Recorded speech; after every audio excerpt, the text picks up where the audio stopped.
बिस्मिल्लाहिर्रहमानिर्रहीम। अस्सलाम वालेकुम स्टूडेंट्स। आज की वीडियो लेक्चर में हम मोमेंटम एंड एक्सप्लोसिव फोर्सेस के बारे में पढ़ेंगे।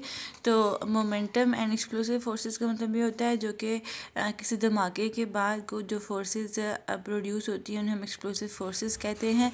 The total momentum remain same when momentum changes occur due to explosive forces within an isolated system. अगर आपके पास आइसोलेटेड सिस्टम है, आइसोलेटेड सिस्टम वो सिस्टम होता है जिसके ऊपर कोई फोर्स बाहर से नहीं लग रही होती। तो टोटल मोमेंटम जो है वो सेम रहता है when momentum changes occur due to explosive forces in an isolated system. For example what is isolated system और एक्सप्लोसिव फोर्सेस की प्रोडक्शन जो है उसकी एग्जांपल नंबर 1 है वो ये कि suppose a bomb is falling. एक बम जो है वो एक सिस्टम है, आइसोलेटेड सिस्टम है और वो नीचे की तरफ गिर रहा है।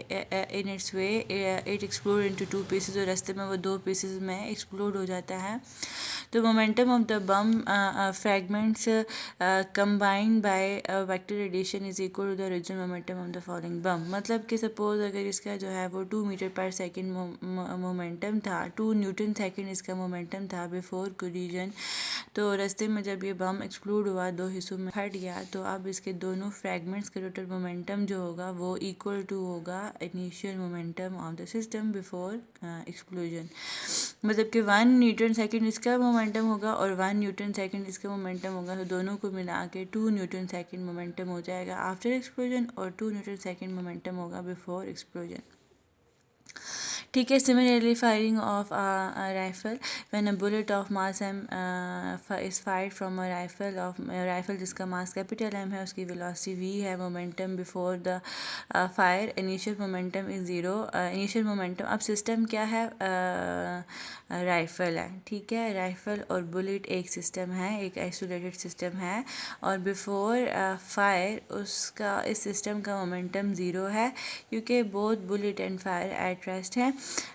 ठीक है। मोमेंटम आफ्टर फायर किसी if v dash is the velocity of recoil of the fire. मतलब कि ज़ाहिर बात है जब आप राइफल से फायर करते हैं तो राइफल पीछे की तरफ झटका खाती है, उसे हम रिकॉइल वेलोसिटी कहते हैं।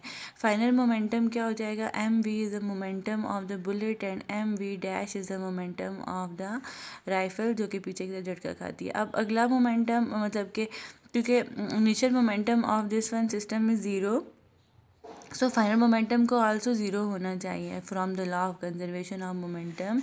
Before momentum is equal to after momentum. Before momentum zero था, आफ्टर मोमेंटम ये था और m v dash is equal to this. ये आप सारी मैथमेटिक्स करें तो ये आ जाएगा। Which is the velocity of recoil of the rifle since mass of the rifle is very much.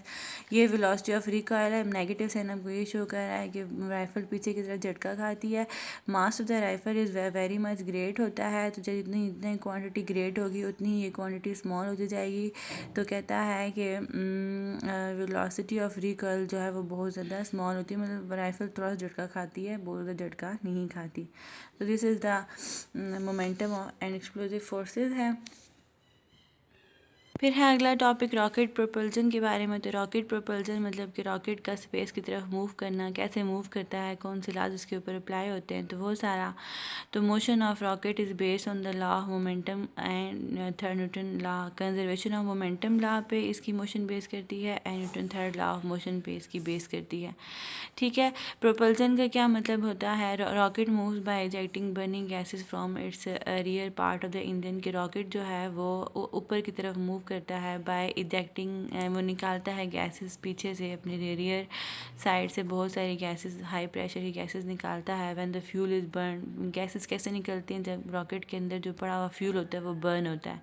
It turns to high pressure gases, वो जो फ्यूल बर्न होता है तो बहुत हाई प्रेशर गैस जनरेट होती है। These gases come out from the engine with very high velocity. ठीक है, बहुत हाई वेलोसिटी से गैसेस नीचे की तरफ आती हैं जिसकी वजह से as a reaction force rocket के ऊपर लगती है और रॉकेट जो है वो ऊपर की तरफ एक्सपेल करता है।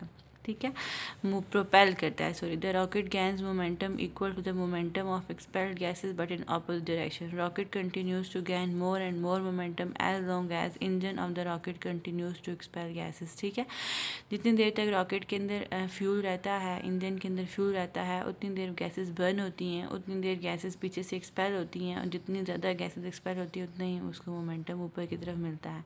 तो the speed of the rocket goes on increasing as long as the engine are operating. जब तक इंजन काम कर रहा है तो स्पीड ऑफ द रॉकेट जो है with the passage of time increase होती जाती है।